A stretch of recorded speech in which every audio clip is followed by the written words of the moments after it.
కొన్ని చాలా సెషన్స్ ఇచ్చి ఎంతో మందిని మోటివేట్ చేశారు. ఇంకా ఆలస్యం చేసి నా పేరెంట్ తీసేస్తున్నామా?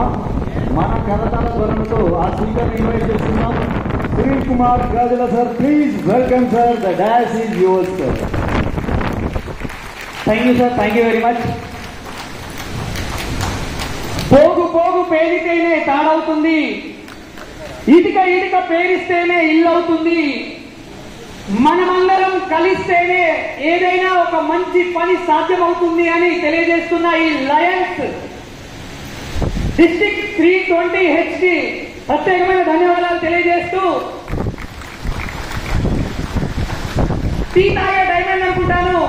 టీ తాగుదామని టీ కప్ తీసుకుంటే ఆ టీలో ఈగ పడింది అనుకోండి, ఏం చేస్తాం సార్? టీలో ఈగ పడితే టీ పడేస్తాం. అవునా? అవును, వాస్తవం, నిజం ఇది.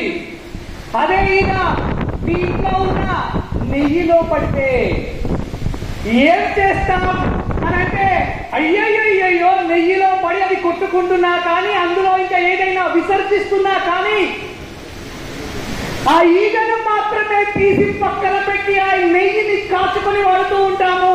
ఎందుకు అనంటే అది విలువైనది కాబట్టి. ఎప్పుడైనా సరే మనము కూడా అలా విలువైన వ్యక్తులుగా తయారవుతే మాత్రమే మనం అద్భుతంగా ముందుకు వెళ్ళడానికి ఆస్కారం ఏర్పడుతూ ఉంటుంది.